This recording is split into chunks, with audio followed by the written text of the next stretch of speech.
Hello दोस्तों, आपका हमारी YouTube चैनल कृष्णा में स्वागत है।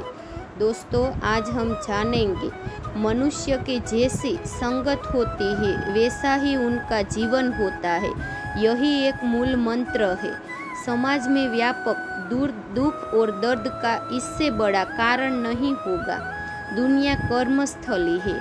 अकर्मणियों के लिए यहाँ कोई स्थान नहीं है। अपने दिव्य स्वरूप को जानने वाला और तदनुसार आचरण, व्यवहार और कर्म को ढालने वाला कर्मठ व्यक्ति अपनी क्षमताओं का भरपूर दोहन करते हुए सही अर्थों में जीता है। दूसरों को सही जीवन की राह दिखाता है।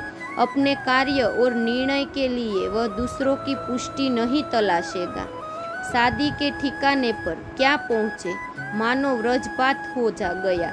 अफरा तफरी में वह अटैची ही घर में छूट गई थी, जिसमें रखे कपड़े शादी के मौके से एन पहले पहने जाते थे। श्रीमान जी तो तैयार थे कि जिस लिबास में है उसी से काम चल जाएगा, पर श्रीमती जी को यह हरगिज मंजूर न था। वह बुदबुदाई, ऐसी धारणा साड़ी में नाक कटवाने से तो ना बेहतर। स्वागत द्वार पर शगुन का लिफाफा एक परिचित को थमाया और उनकी कार ने 1.5 घंटे के वापसी सफर का रुख किया। दंपति ने एक ठीक ठाक होटल में डिनर किया और दिल को समझाया। बेहतरीन और दमदार छवि के प्रति चिंतित व्यक्ति अपने सुनहरे पक्षों को बढ़ा चढ़ाकर पेश करेगा और अप्रिय पक्षों की दूसरी को भनक तक नहीं लगने देगा। उसकी सोच और गतिविधियाँ एक ही बात पर टिकी होगी। लोग क्या कहेंगे, अपने बाह्य रंग रूप को संवारने और निखारने में वह कसर नहीं छोड़ेगा। नवजात शिशु को निमोनिया है, इसकी अनदेखी कर वह सोशल मीडिया के जरिए ऐलान करेगा कि डिलीवरी फलानामी हॉस्पिटल में हुई है। बेचारा नहीं जानता कि एक 5वें चप्पल और दूसरे में जूता पहनने लंबी मॉर्निंग वॉक कर डालने पर भी उसे ताकने की किसी को फुर्सत नहीं है। जो लोग आपको बूझते हैं उन्हें कोई फर्क नहीं पड़ता कि आप क्या पहनते, खाते पीते या कैसे रहते हैं। जो आपको समझते ही नहीं बल्कि समझना ही नहीं चाहिए, उनकी वाहवाही के लिए आप आतुर रहते हैं। उनकी आलोचना से आपकी नींद उड़ जाती है। समाज में व्यापक दुख दर्द का इससे बड़ा कारण नहीं होगा। दुनिया कर्मस्थली है। अकर्मणियों के लिए यहाँ कोई स्थान नहीं है।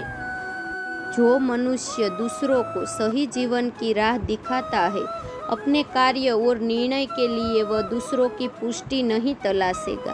प्रश्न है, आपके रोल मॉडल कौन है और कैसी संगत आपको रास आती है? क्योंकि जिस संगत में स्वयं को ढालेंगे उसी अनुरूप आपका भविष्य तय हो जाएगा। आपके बारे में लोग जो बोलते हैं उससे आपकी नहीं, उनकी असलियत झलकती है। अल्बर्ट आइंस्टाइन के शब्दों में, मध्यम बुद्धि के व्यक्ति सदा महान विभूतियों का विरोध करते रहे हैं। इतिहास साक्षी है। मौलिक सोच के व्यक्तियों के बोल और कार्य सामान्य बुद्धि वालों के गले नहीं उतरते। लाओ त्से के अनुसार दूसरों के सोचने की परवाह करने का अर्थ है उन्हीं के अनुरूप चलना और उनका बंधक बन जाना। वर्जीनिया वुल्फ ने भी कहा कि दूसरों की निगाहें आपकी जेल नहीं बननी चाहिए। अपने मार्ग का राही संयत, संतुष्ट और प्रसन्नचित्त रहेगा। वह जानता है कि प्रसन्न रहना निजी मामला है। अंतःकरण प्रसन्न हो तो बाहरी स्वीकृति का अर्थ नहीं रहता। ऐसे में मौसम की दुश्वारियां भी बेअसर हो जाती है।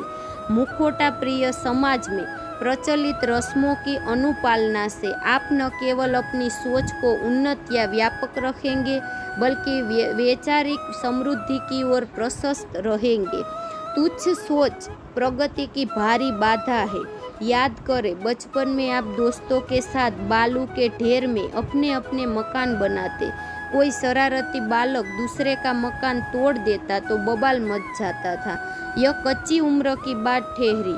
सयानी उम्र में इसी प्रकार की क्षुद्र सोच रखने का अर्थ है इतने वर्षों में स्वयं को बिल्कुल परिमार्जित नहीं किया है। तो दोस्तों आज हमने जाना कि मनुष्य की जैसी संगत होती है वैसे ही वो काम करता है, वैसे ही उनकी सूरत होती है। तो दोस्तों यदि आपको यह कहानी पसंद आए तो इसे शेयर और लाइक ज़रूर करें। साथ ही और भी धार्मिक कहानी या कथा को सुनने के लिए हमारी चैनल को सब्सक्राइब करना ना भूलें और नीचे दिए गए कमेंट बॉक्स में हमें ज़रूर बताइए आपका इस कहानी के बारे में क्या ख्याल है। यदि कोई प्रश्न है तो आप हमें पूछ सकते हैं, हम आप तक सही जानकारी देने का प्रयास अवश्य करेंगे। जय श्री कृष्ण।